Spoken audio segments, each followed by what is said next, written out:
He's the man who blew the whistle on the largest money laundering case in history.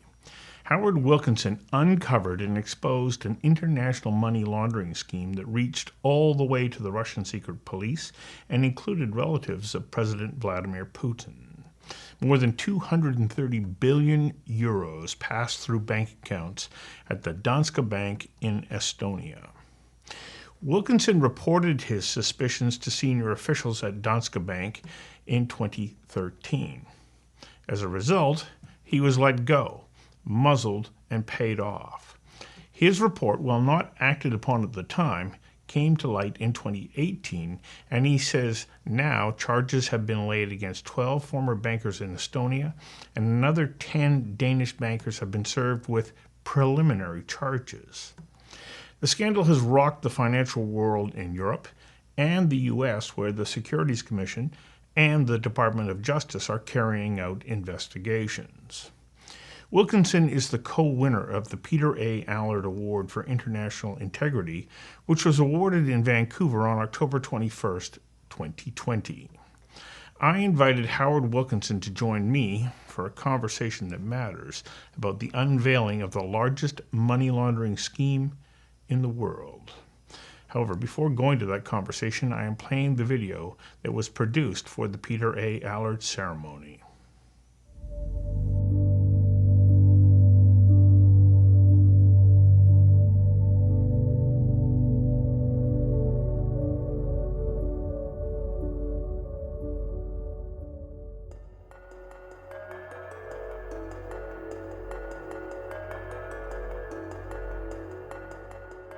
Danske Bank provided a hole in the wall around the Western financial system that allowed vast quantities of illicit funds to flow in without anyone knowing who they belonged to. I found that this company, which had been a big active customer in the bank for several months, had filed accounts saying that during that same period it was dormant, and yet they shoved $200 million in 4 months through their accounts. It could just have been one company, one bad lot had got in. But once I started digging, it was obvious it was something much more systemic with the customer base. Anyone who provides a back door through this is able to make a lot of money out of it. That was the business model of Danske Bank's Estonian branch.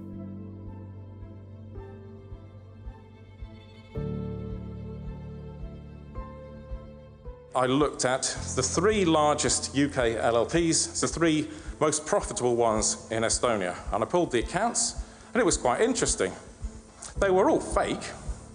Not just that, they all basically looked the same, and it turned out that they all had the same registered office in the UK. Firstly, it looked like this particular group of companies had been into some very bad stuff. But worse than that, it looked like there'd been some collusion as well.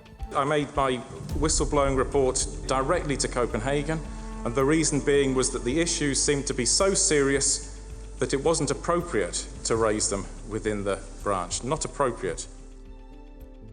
The internal auditors confirmed what I found, but then they just did nothing. The fact that the bank then essentially refused to take the action that they should have been taking only added to the seriousness of what he was exposing. There's a lot of people who valued their career more than doing the right thing. You know, I don't want to be involved or anywhere near this, so I resigned. I also warned them that I'd taken legal advice and that if they weren't going to go and inform the authorities, then I was quite prepared to do it myself. When I resigned, the bank had a right to enforce a non-compete clause to stop me going and working for a competitor and paying for it. Guy flew over from Copenhagen, met in a hotel, presented me with this agreement. The problem with this agreement was that there was also essentially a very tough gag clause, non-disclosure agreement within this. I wasn't happy with that, basically because of the lack of action from management over the previous months. The non-disclosure agreements, they're used all the time to silence whistleblowers. This senior executive looked me in the eye and he gave me his personal assurance that he had zero tolerance for money laundering and he was going to sort the whole thing out. His personal assurance. So reluctantly I signed. The lead whistleblower is being told he can't identify the people involved, the customers, and he can't identify the corporate officials who are involved. The bank is an economically rational actor. Even if the bank is 90% sure that if it went to court it would lose, it would still be rational for the bank to sue me because it would set an example to other potential whistleblowers. We can't demonize regimes and have our own little side industry of people who are making money off their money. It doesn't wash. He is a man of principles, and I think that drove his decision-making throughout the entire process, even though you could tell that some of the decisions were extremely difficult for him to bear. Some Estonian newspaper decided that one of the great questions that needed to be answered about the Danske Bank story was who was the name of the whistleblower, and that was me. The criminal gets protection of the identity. The whistleblower's identity is leaked, and there's nothing he can do about it. We weren't really pleased to have my name come out. It's not great from a safety point of view. Whoever outed him, wanted to make sure that he felt intimidated.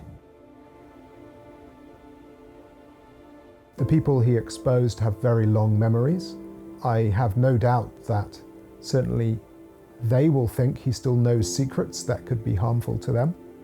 And the fact that he did what he did is something that they have a track record of not forgiving. He was told right from the beginning that the Russian secret police were one of the people controlling an account. And one of Putin's relatives had an account. And so, yeah, he will always be in danger. He has given himself a life sentence.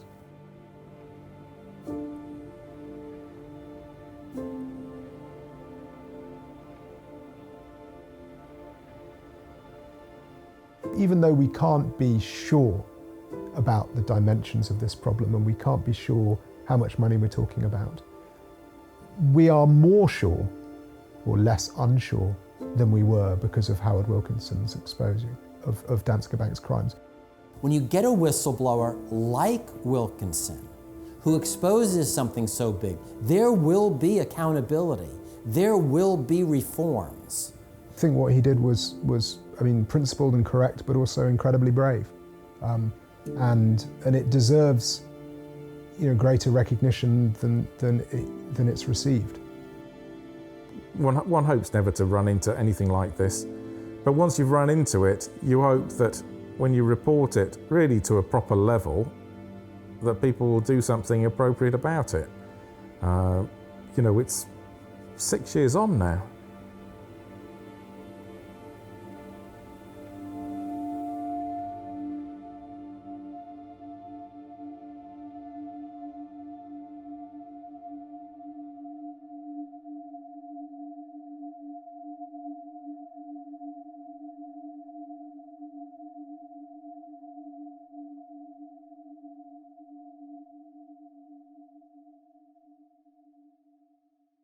Howard, welcome and congratulations. You are the co-winner of the Allard Prize for International Integrity.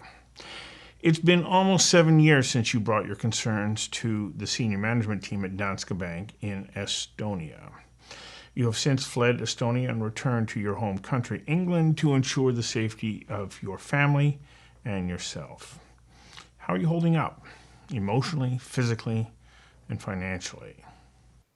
From 2015 when we moved until 2018, we just made our new life here without expecting any publicity or anything, and then things got a bit crazy in September 2018 when some Estonian newspaper, magazine, whatever, decided that one of the great questions that needed to be answered about the Danske Bank story was who was the name of the whistleblower, and that was me.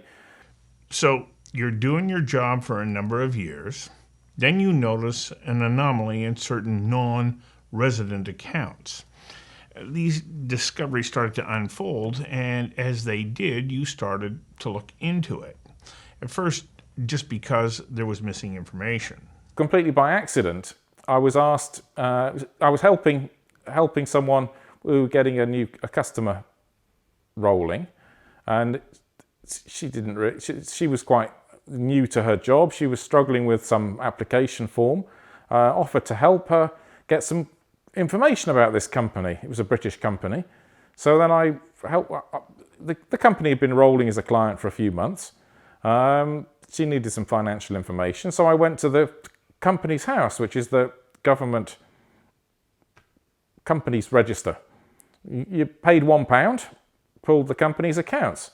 And so I found that this company, which had been a big active customer in the bank for several months, had filed accounts saying that during that same period, it was dormant, hadn't been trading, dormant means hasn't done a single significant accounting transaction. So they hadn't done a single significant accounting transaction, they had no assets, and yet they shoved $200 million in 4 months through their accounts. That's an anomaly, yeah?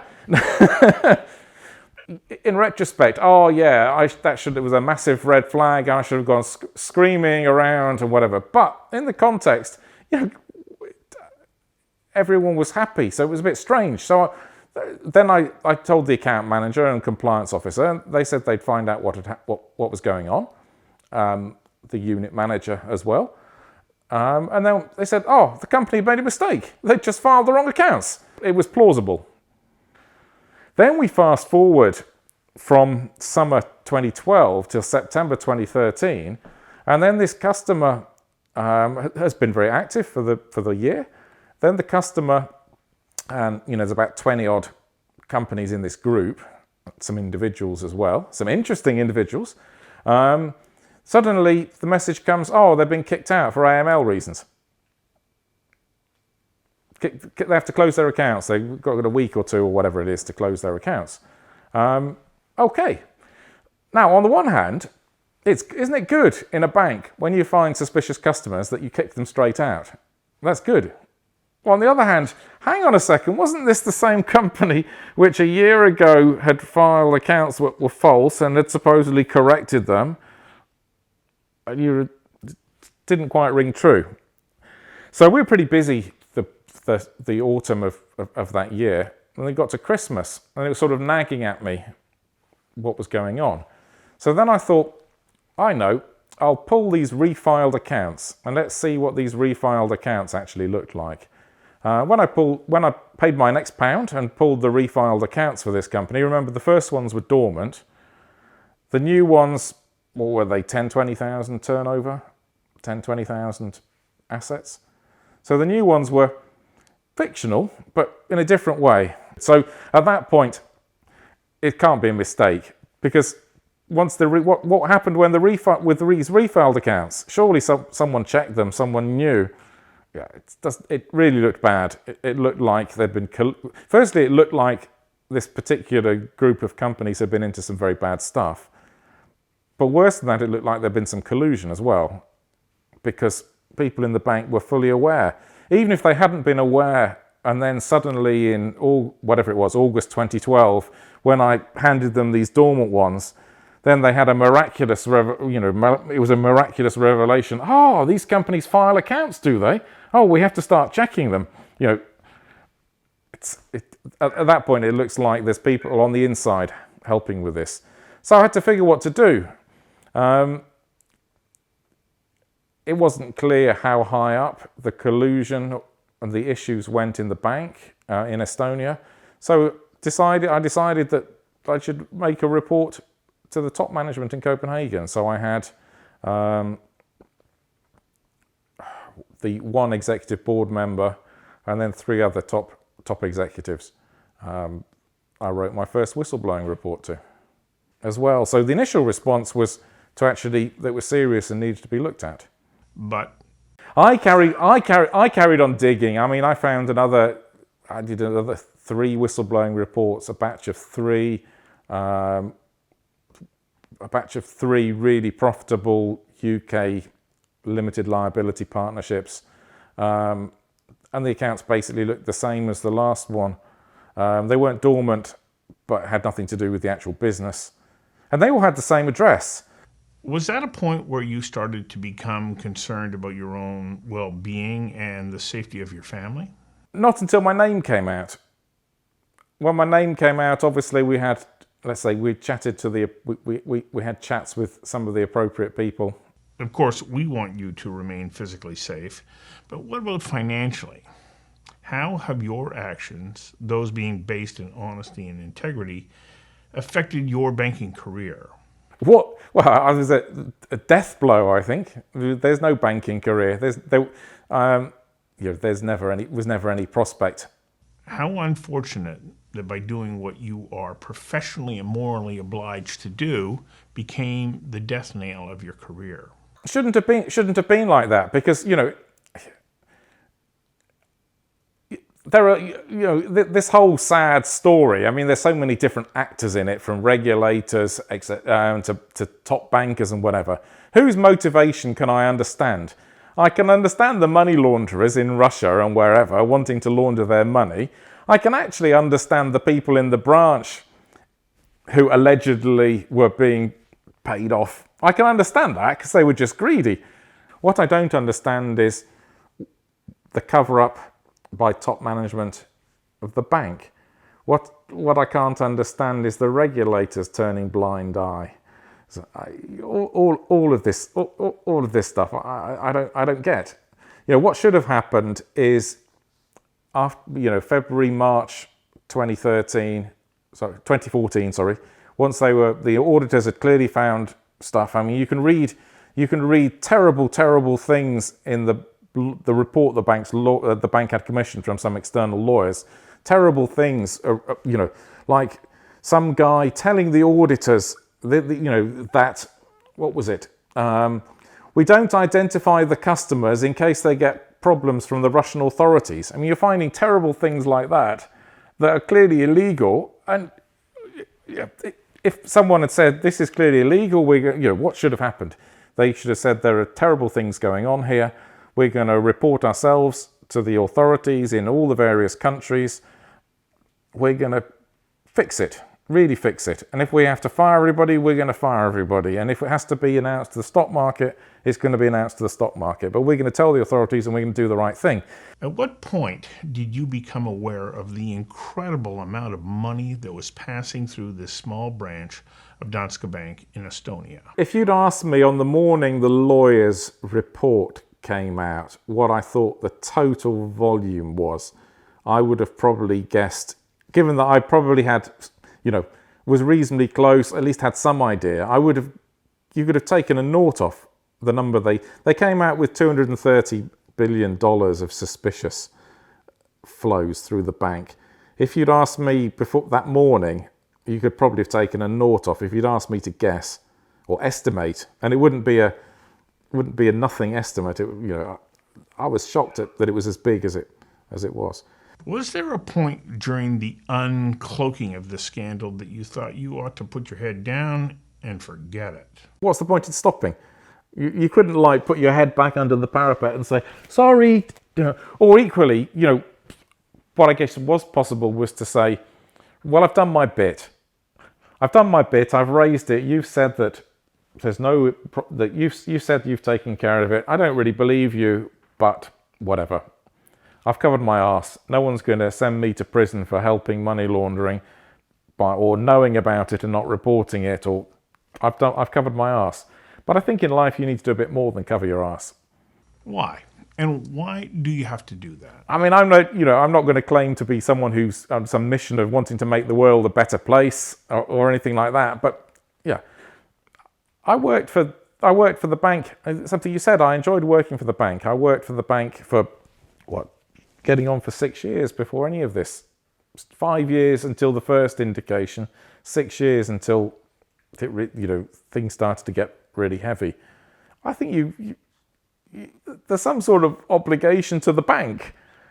That doesn't mean to these people who are alleged to have been money laundering in Estonia.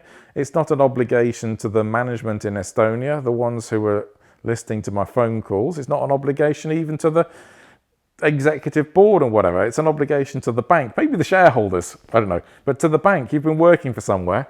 you got to, once you found it, you've got to shake things a little bit. The average person does not have direct contact with money laundering. Why then should they care? We all care about crime. We don't want to have crime in our community. Whistleblower.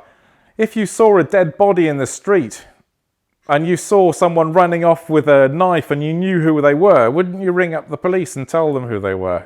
We don't want crime. There's a level for all this. But what seems to happen in the West is that we're very good at moralising.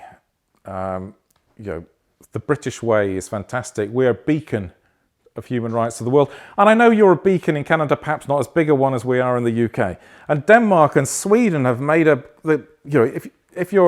it's moralising to the whole world about the Danish and the Swedish way. Perhaps many people would say that one positive consequence of the Danske Bank story is that Danish diplomats and politicians are no longer able to moralise to the world. But in the West, we've moralised to the world about bad things, damaging human rights. We particularly dislike the Putin regime and all the other corrupt regimes in Azerbaijan, etc., etc. But we like their money. How does that? We like the money. We're very happy having the money come through our banks. Perhaps it stays in London to buy nice property. Perhaps it goes to Canada. Perhaps it goes and buys nice property in Manhattan. Perhaps it just sits in a Swiss bank account. It's not morally consistent that we don't like the regime. We don't like Putin. He's a bad man. But we're perfectly happy having his money washing through our system. It doesn't wash. It doesn't wash. We can set our moral standards, but we need to apply them consistently.